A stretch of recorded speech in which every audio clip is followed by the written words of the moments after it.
और भक्तों के पीछे तो विशेष कर मत चलो, आंख बंद करके मत चलना भक्तों के पीछे।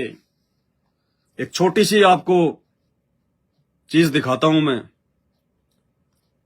क्योंकि लोगों ने इस भक्ति को, परमात्मा के ज्ञान को, इनकी वाणियों को अपना धंधा बना लिया है। कुछ भी बोल दो यूट्यूब पर, कोई दो वाणी बोल दो, खड़े होके अपना यूट्यूब चैनल बना लो, लाखों लोग उसको देखने लग जाएंगे, भगत उसको फॉलो कर लेंगे, यूट्यूब से उसको पैसा आने लग जाएगा, उसको आनंद आने लग जाएगा। फिर कोई दो वाणी बोलेगा और खुद वाणियों पे नहीं चलेगा, खुद उस ज्ञान पे नहीं चलेगा, दुनिया को सिखाएगा, दुनिया को समझाने के लिए और दो पैसे कमाने के लिए। ऐसे ही सतलोक आश्रम से जुड़ा हुआ एक परिवार है, उन्होंने अपने बच्चे को खड़ा कर रखा है, उसका एक यूट्यूब चैनल बना दिया छोटा सा, और उस बच्चे को उन्होंने खड़ा कर दिया। एक बच्चा है, शायद ये फोटो देख के आप इसको समझ जाओ, ये इसके वीडियो शायद आप देखते होंगे यूट्यूब वगैरह पे, छोटे छोटे वीडियो बना के डालते हैं, ये रील वगैरह, शॉर्ट वीडियो वगैरह। कोई मालिक की कभी वाणी बोल देता है, कभी कुछ बोल देता है। अब हम भगत इसके वीडियो देखेंगे, अरे वाह कितना अच्छा लड़का है, देखो हमारे वाले तो नालायक हैं, हमारे वाले तो बिल्कुल नालायक है, नालायक है, कुछ नहीं करते। और ये देखो भक्तों के बच्चे कितने सुंदर सुंदर हैं, और कैसी कैसी वाणियां बोल रहे हैं, लोगों को समझा रहे हैं, लाखों लोग इनके वीडियो देखते हैं। भाई ये तो एक नंबर के भगत होंगे, ये 0 नंबर के भगत हैं, 0 नंबर के भगत है। अब इस लड़के के यूट्यूब पर कोई 100-200 वीडियो पड़े हुए हैं छोटे छोटे, और बीच बीच में इसके माँ बाप इससे क्या वीडियो बनवाते हैं। अब ये वीडियो आप इसका सुनिए। अब ये फौजी बना हुआ है, इसको फौज वाले माँ बाप ने जो है कपड़े लाके दे दिए, ठीक है, और एक बंदूक लाके दे दी इसको नकली। और अब ये क्या प्रवचन दे रहा है, सुनना जरा इसकी।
तेरे यार ने, ये हरियाणी गाना है भाई और बहनों, फूहड़ गाना, ये हरियाणा का फूहड़ गाना है। हरियाणा में लड़कियां डांस करती हैं, स्टेज पे ठुमके लगाती हैं, उल्टे सीधे गाने गाती हैं। इस गाने में भी वही गाना, ये यार तेरा, यार क्या होता है? और ये इतना बड़ा इसने, ये गंदा गाना इसने याद कर रखा है। घर वालों ने, जो इसके माता पिता भगत हैं संत रामपाल जी के, इसको ये ड्रेस लाके दी है, नकली बंदूक लाके दी है, बंदूक चला चला के दिखा रहा है। और इसी गाने पे जो हरियाणा का जो गाना बना हुआ है, वो लड़के और लड़की के ऊपर है कि तेरा यार फौज में भर्ती हो गया, मैं तने राज कराऊंगा, तने न्यू कराऊंगा, कोई तने बोल देगा तो ठोक दूंगा। ये वो गाना है, ये बंदूक को मार मार के दिखा रहा है, ठुच ठुच करके। क्या सीखेंगे भक्तों के बच्चे? ये भक्तों के लक्षण है क्या? ये जगत वालों से गिरे हुए, ये भक्तों के लक्षण है। ये पूरा अश्लील गाना, ये गंदा गाना संत रामपाल जी तो सुनने के लिए मना करते हैं, और ये गाना इसके माँ बाप ने अपने बच्चे से याद करवाया, खाली यूट्यूब से 2 पैसे कमाने के लिए। इस लड़के को संत रामपाल जी का एक पूरा शब्द याद नहीं होगा। इसके माँ बाप ने इस लड़के को संत रामपाल जी का एक शब्द याद नहीं करवाया होगा पूरा, लेकिन ये गंदा गाना 2 पैसे कमाने के लिए इस बच्चे से याद करवा दिया। क्या काम आएगा ये गाना इसके?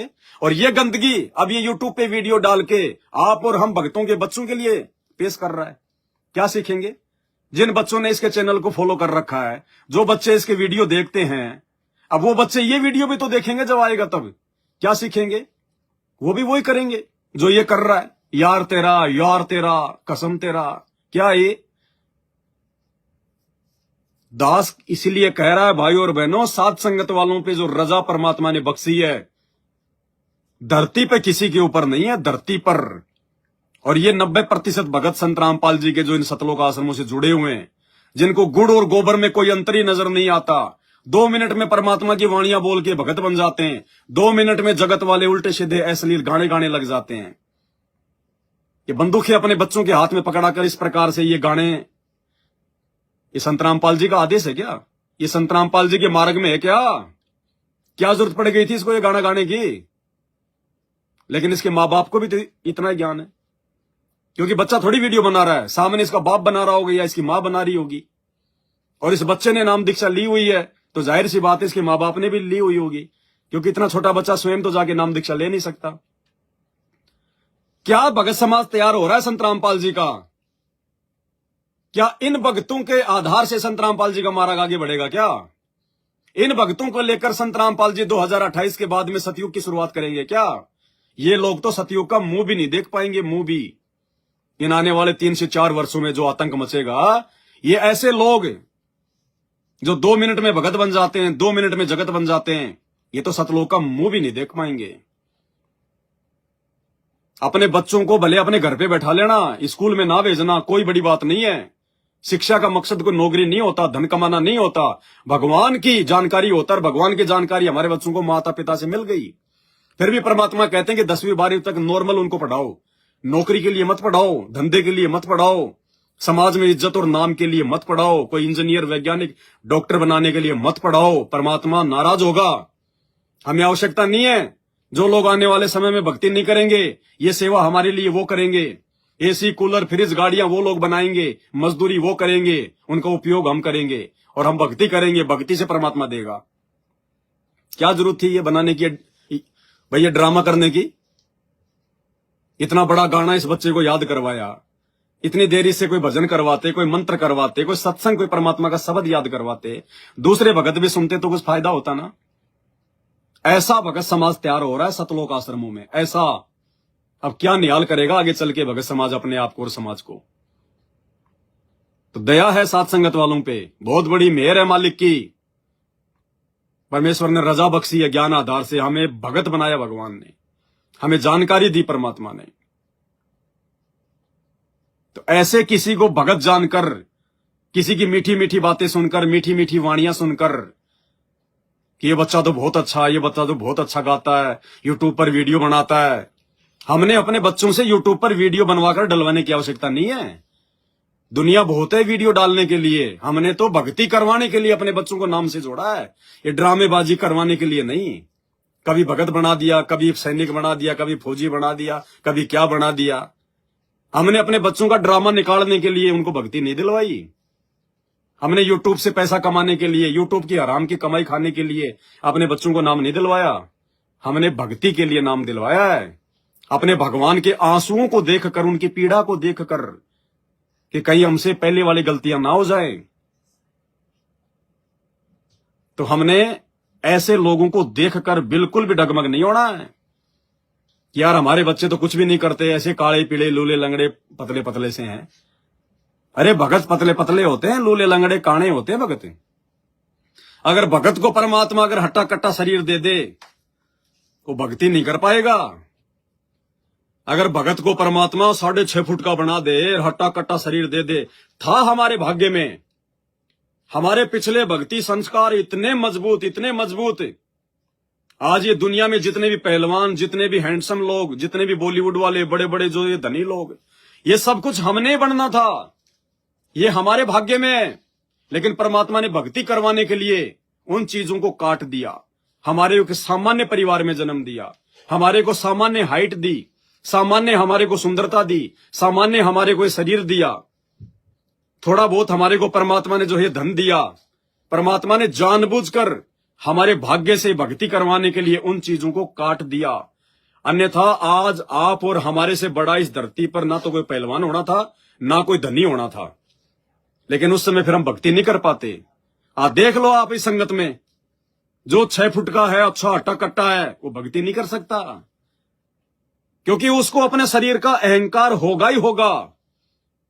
उस पैसे वाले भगत को अपने पैसे का अहंकार होगा ही होगा। गुरुदेव कहते हैं ना जाने काल कहां कहां ठगता है, उसको अहंकार हुए बिना नहीं रह सकता। अब जो अट्टे कट्टे थे उनको सतलोक आश्रम बरवाड़ा में गुरुजी का बॉडीगार्ड बना दिया गया। और भाई जो भगवान का बॉडीगार्ड बन के खड़ा हो जाए पीछे बंदूक लेके, वो भक्ति करेगा क्या? उसका तो दिमाग 7वें आसमान पे रहेगा, पता नहीं मैं तो क्या बन गया। वो कभी जिंदगी में भक्ति नहीं कर सकता, कभी भगत नहीं बन सकता वो आदमी। मैंने खुद देखा है उस सतलोक आश्रम बरवाड़ा में उन बॉडीगार्डों के द्वारा भगतों को लाठियों से मारते हुए, नंगा करके गैस की जो है वो पाइप से मारते हुए मैंने खुद देखा उन बॉडीगार्डों को। और वही बॉडीगार्ड जब मैं हिसार की जेल में गया तो गुरुजी का जवाई, गुरुजी का दामाद बोलना पड़ता है। परमात्मा का तो काहे का दामाद, पूरी सृष्टि का ये खुद ये दामाद है। संत रामपाल जी का दामाद यानी उनकी बेटी मंजू का पति संजय खानपुर वाला उसी हिसार जेल में था जिसमें मैं गया था। और 2-3 बॉडीगार्ड थे गुरुजी के, उसी जेल में पड़े हुए थे। जब मैं जेल में गया, मैंने वीडियो भी बनाया था, दूसरे दिन वो गुरुजी का जवाई उन दोनों बॉडीगार्डों को लेके आ गया मेरे पास में। मेरे को डराने लगे, धमकाने लगे, अगर हमारे बारे में यहां किसी को कुछ बोल दिया ना तो हमारे से बुरा और कोई नहीं होगा। उसी समय भाई और बहनों मेरे को परमात्मा का सत्संग याद आ गया, अब्राहिम सुल्तान वाला। जब मैं पहले राजा होता तो आज तेरा वो हाल करता, दुनिया देखती है। और कहते हमने सार नाम ले लिया, हमने सार शब्द ले लिया। प्रथम मंत्र के लायक नहीं है ये लोग। वो शरीर का घमंड उसको जेल में भी, वो गुरुजी का जवाई होने का घमंड उसको जेल में भी। पवन दास को धमकाने आ रहे हैं जेल में, डर रहे हैं, जेल में भी मुझ पवन दास से डर रहे हैं कि कहीं हमारे बारे में यहां किसी को कुछ बोल ना दे। हमने इस जेल में जो अपनी झूठी महिमा बना रखी है कि मैं संत रामपाल जी का बॉडीगार्ड, मैं उसका जवाई, कहीं हमारी यहां पे फीकी ना पड़ जाए।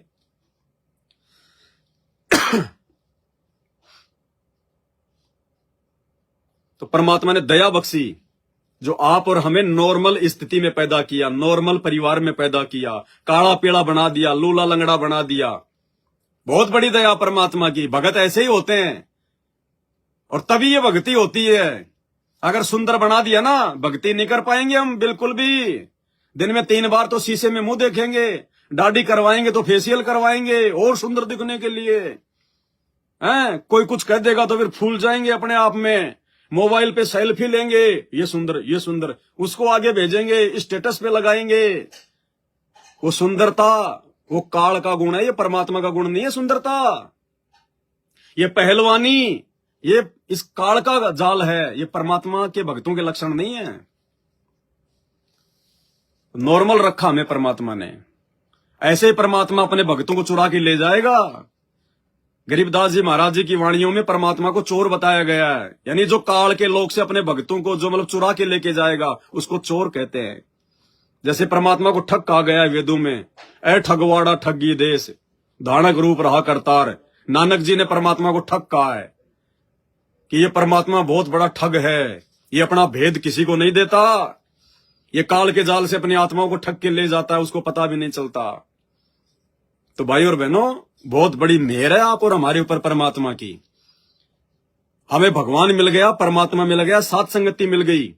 अब यदि मान लो किसी की आर्थिक स्थिति इतनी अच्छी नहीं है, कोई शरीर से इतना ज्यादा अच्छा नहीं है, कोई सुंदर नहीं है, तो भाड़ में जाए वो सुंदरता। वो कुत्ते बने फिर रहे हैं आज वो सुंदर सुंदर लोग।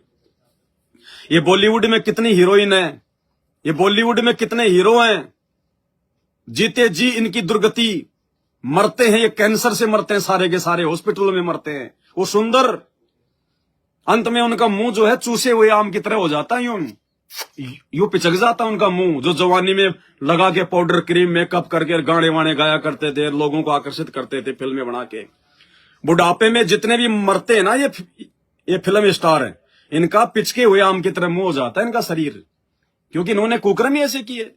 और मरने के बाद में वो हैंडसम वो सुंदर सुंदर औरतें जिनको देख के हम पहले फिदा हो जाया करते थे, कुत्तियां बन के नंगी घूमती हैं। फिर वो कुत्तियां बन के, काली काली कुत्तियां बन के नंगी घूमती हैं। फिर वो डांस करने वाली, वो आइटम सॉन्ग करने वाली।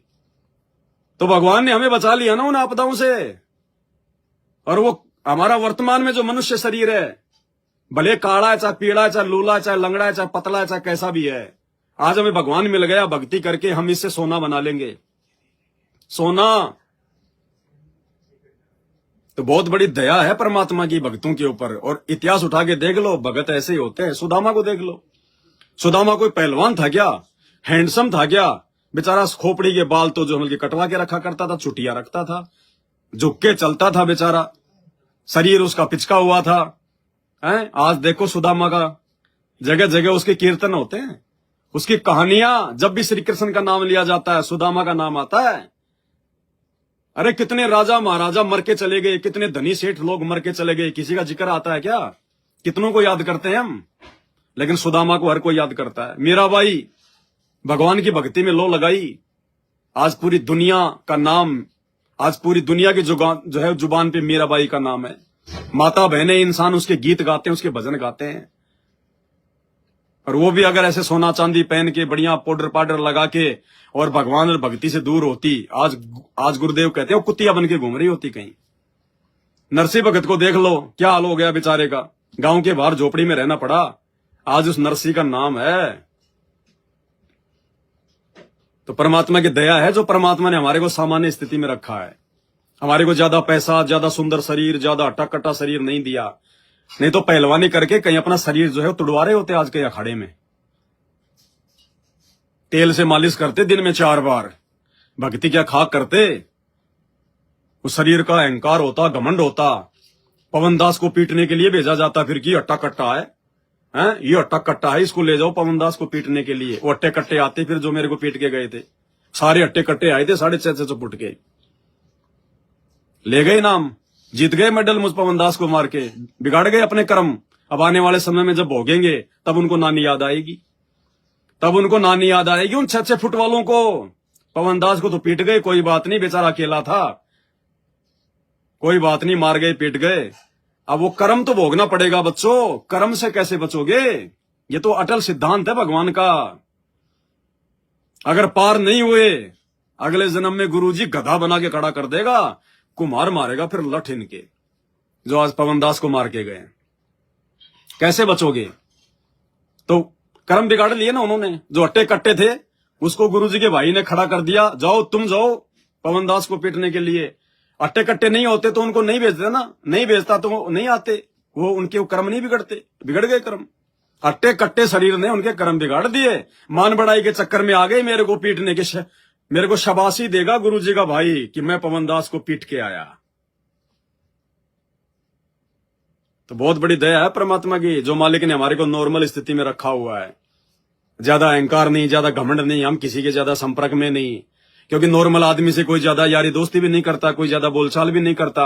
और यही परमात्मा चाहते थे कि मेरे बच्चे एकांत में रह के दुनिया से नाता तोड़ के अपनी भक्ति करें। तो ये परमात्मा की प्रोसीजर है। हमारे को ये दुबला पतला बनाना, ये काला पीला बनाना, ये भगवान ने जानबूझ के बनाया भक्ति करवाने के लिए। हमें शुक्रिया अदा करना चाहिए कि भगवान ने मेरे को ऐसा शरीर दिया नॉर्मल, ऐसा रंग दिया मेरे को नॉर्मल। परमात्मा ने, मेरे गुरुजी की बहुत बड़ी मेहर। वो कर्म फोड़ रहे हैं वो 6 फुट वाले, वो गुरुजी के लड़के, रिश्तेदार, ये कोऑर्डिनेटर, ये कभी बीजेपी के तलवे चाट रहे, कभी कांग्रेस के तलवे चाट रहे, कभी राजनेताओं के तलवे चाट रहे। ये कर्म फोड़ रहे हैं अपने, वो 6 फुट वाले गोरे गोरे, वो कर्म फोड़ रहे हैं आज अपने। तो बहुत बड़ी दया, बहुत बड़ी मेहर परमात्मा की। तो हमने भाई और बहनों इस प्रकार के ड्रामेबाजियों से बच के रहना अगर भक्ति सफल करनी है तो। भक्तों को देख के मत चलना, चाहे कोई कितना ही ड्रामेबाज है, कोई कितना ही वीडियो बना रहा है, कोई कितना ही अपने आप को मीठी मीठी वाणियां बोल रहा है।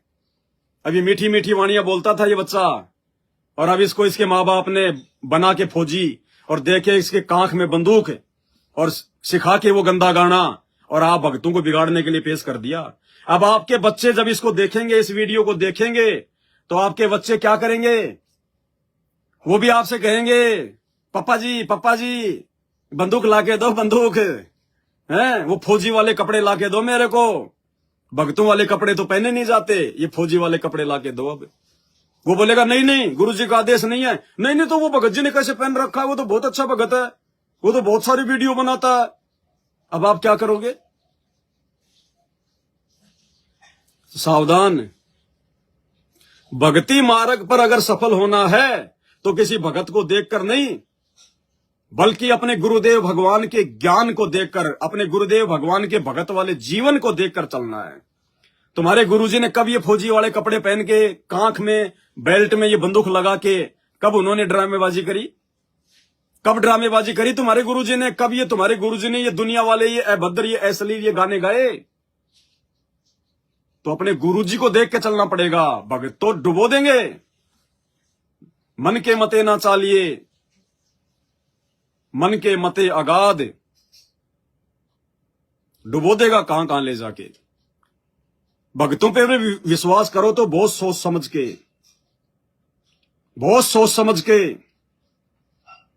देख लो ये मर्यादा में है कि नहीं है। नहीं तो कोई लेना देना नहीं है हमें भक्तों से। बाढ़ में जाए भगत, हमें भगत पार नहीं करेगा। हमें अपने परमात्मा को देखकर चलना, अपने गुरुदेव को देखकर चलना है, तब भक्ति सफल होगी। भगत 2 मिनट में अपना रंग बदल देगा। भगत 2 मिनट लगेंगे उसको अपना रंग बदलने में। फिर क्या करोगे? कहां जाओगे? जिसकी तुमने पूंछ पकड़ रखी थी। तो सोच समझ के